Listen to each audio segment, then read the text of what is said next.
Hi, my name's Olivia Lane, and I was assigned to do the ears, nose, throat, and mouth assessment, otherwise known as the ENT assessment, better seen on paper. So my grandma volunteered to be here with me today. So I'll start out by asking her if there's any past medical history as far as those systems go. So any issues with hearing loss, anything with your ears, nose, mouth, throat, no difficulty swallowing, no nasal surgeries, or any type of oral issues at all in the past. No, I haven't had any. Okay, so further on with the assessment, some things that you would want to watch out for that would be abnormal would be hearing loss, any sign of infection within the sinus area, which would be enlarged lymph nodes, which could indicate infection or perhaps cancer, even the tonsils in the back of the mouth. Obviously, if those would be inflamed, that could warrant for surgery. Other things would include sinus infections, which could be treated with antibiotics, or other things that could be detected at birth would include like a cleft palate. So we'll start by looking at both ears. So you want to make sure that they're symmetrical and equal as far as the inspection process goes. So there's three parts to the ear: the external, the middle, and the inner ear. So what we use to check the external part of the ear would be obviously our eyes. So we'll start at the right side. You can take your glasses off. Okay. So we'll notice that there is cartilage around the ear here with the earlobe intact. So there's an auricle helix, antihelix, and external auditory canal, as well as the earlobe that we want to be looking at. Inspection-wise and with an otoscope, which I have a visual of today. So what it is you look through the bigger part of the frame, and there's a light on the tip of it where you want to look and inspect both ears and visualize the actual eardrum, and you want to make sure that that's pearly, white, and gray. So we'll look in this ear. That's good. Okay, so both ears look good to me, so we'll move on. There's no drainage from her ear, redness, or any sign of inflammation. She denies hearing loss. So the next part that we want to do, and to actually back that up, as far as the otoscope goes, when you do that assessment, you want to make sure you pull the ear up and back.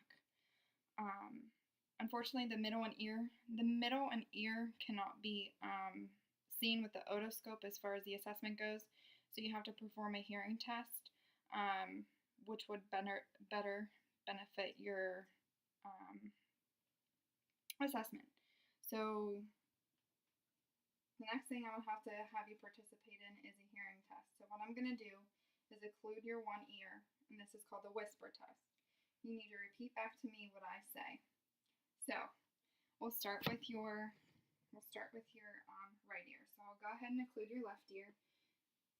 Okay.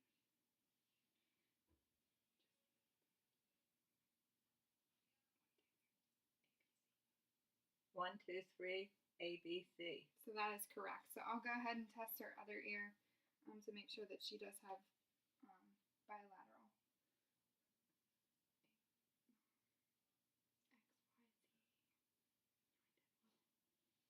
XYZ 9 to 11. Okay, so both ears are fine. If that would be abnormal, you would want to proceed with a tuning fork test, which is called the Weber and the Rhine test. The Weber test, you would use the tuning fork right in the middle of the forehead, above the upper lip. And the point of this here is detect if there's any unilateral hearing loss or inner ear loss. So I don't have that with me here today, but otherwise, if the sounds are equal in both ears performing that test, then that would be normal. The Rhine test includes the tuning fork as well, except you would place the tuning fork on the back of the ear on like the mastoid process. So that pretty much determines bone conduction and air conduction. Normally, the initial sound should be louder then when the sound subsides. Otherwise, we'll move on to the nose. So around the nose, you want to be palpating for any swelling or sinus issues. As far as I can see, she has a bridge to her nose that's intact. Both nares are intact, which if you want to go ahead and tilt your head up there. There's a septum as well as the tip of the nose. So we have symmetry to the nose, and there's no deformities or anything that I can visually see here. So what we would want to do next would be to check the airflow of the nose. And what we would do then is take one nares, occlude it, have her take a deep breath in and out. As long as there's no issues breathing on both sides, that wouldn't indicate for any occlusion. So we'll go ahead and do that. We'll start with the left. Go ahead and take a deep breath in and out. No issues. Okay. And we'll go ahead and do the other side. Okay. So after the breathing test there, we would want to inspect the nose, and what we would use to do that would be a pen light or a flashlight, whatever you have available.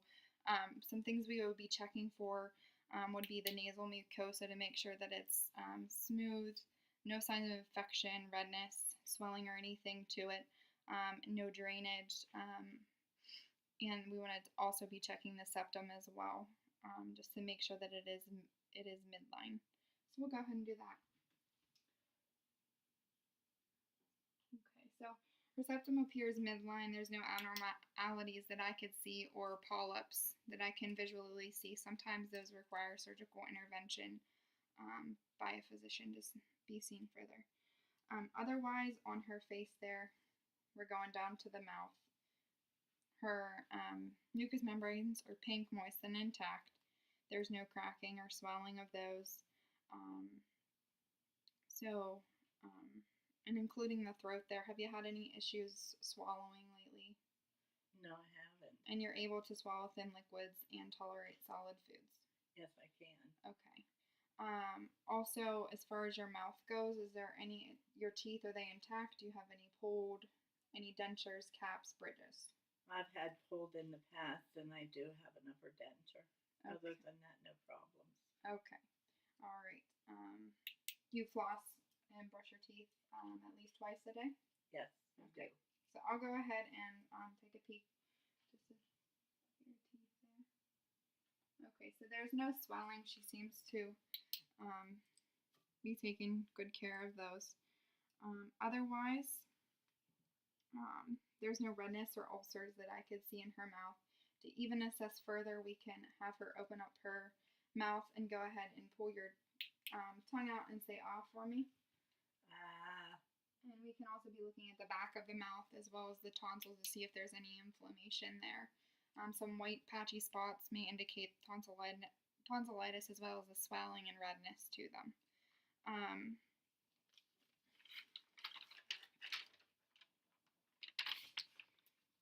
Otherwise, some other things you want to make sure when you're assessing is to check the color of the tongue, the texture in the mouth.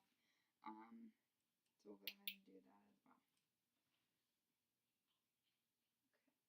Let's go ahead and stick your tongue out and stick it up. Okay. And also with the mouth assessment, we can also check a gag reflex using a tongue depressor. Have the patient say "ah" and stick their tongue out.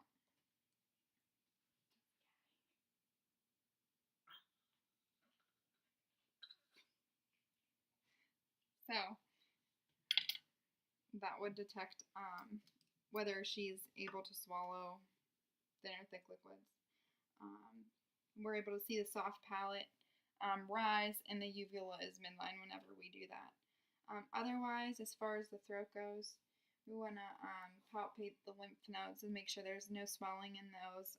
Typically that's done by a physician. Otherwise, we visualize the trachea just to make sure it's midline, there's no issues there. There's full range of motion in our neck. Go ahead, turn side to side. That's more musculoskeletal, but while we're there, we can also be checking her carotid arteries, never at the same time, just one at a time.